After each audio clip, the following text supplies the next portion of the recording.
મર્યાદા પાલનની વાત હોય અને શ્રી રામને ભૂલી જવાય તો વાત અધૂરી કહેવાય.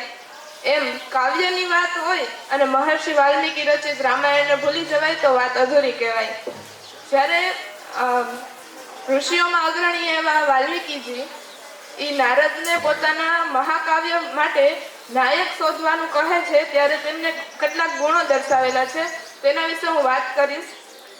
કોન્મિન સાંપ્રતમ લોકે ગુણવાન કશ્ય વીર્યવાન. કોણ વર્તમાન સમયમાં એવું છે જે ગુણવાન અને શક્તિશાળી છે? ધર્મજ્ઞશ્ચ કૃતજ્ઞશ્ચ સત્ય વાક્ય દૃઢવ્રત. ધર્મને જાણનાર કૃતજ્ઞ એવા સત્યવાદી એવો કોણ છે જે મારા રામાયણને લાગુ પડે, જે નાયક બનવા માટે સક્ષમ હોય? ચરિત્રેણ ચ કો યુક્ત સર્વભૂતેષુ કોહિતઃ. ચરિત્રથી યુક્ત સચરિત્ર એવો કોણ છે જે બધા જીવો માટે કલ્યાણકારી છે? વિદ્વાન કહ કસમર્થ કશ્ચૈ પ્રિય દર્શનમ. વિદ્વાન એવો કોણ જ્ઞાની પુરુષ છે? કોણ એવો સક્ષમ માણસ છે જેના દર્શન માત્ર આનંદદાયક છે? જેના ખાલી દર્શન થઈ જાય ને તોય પણ આપણે આનંદ આવી જાય. જેમ હમણાં રામ મંદિરમાં શ્રી ભગવાનની રામ મૂર્તિ, જે રામ ભગવાનની મૂર્તિ સ્થાપિત થઈ છે, તેને તમે જોઈને જ કહી શકો છો કેટલા આનંદદાયક ને કેટલા મનમોહક છે.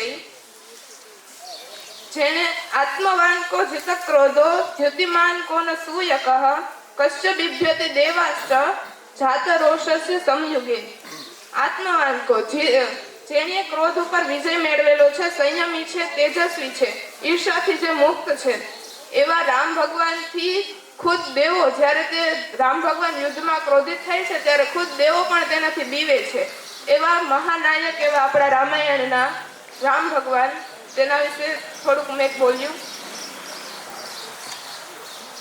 હવે જ્યારે આ દુનિયાથી હારેલો માણસ ફરી મહેનત કરી સફળ થવા માટે, બધી મુશ્કેલીઓને પાર કરવા માટે તૈયાર થાય છે, ત્યારે તેના મનમાં જે વિચાર આવે છે તેના માટે હું કવિતા બોલીશ.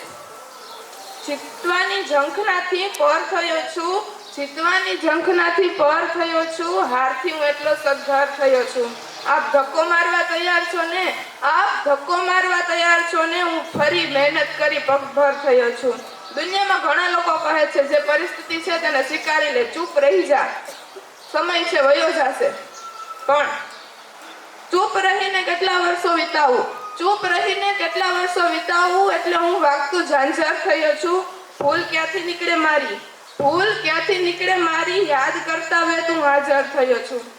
આ બે મતલબી દુનિયા, જેને માત્ર ખુદનું વિચારવું છે, તેવી રક્ત પ્યાસી ભીડનો હિસ્સો ન બનવા, રક્ત પ્યાસી ભીડનો હિસ્સો ન બનવા હું માનવમાંથી ફરી વાનર થયો છું. Thank you.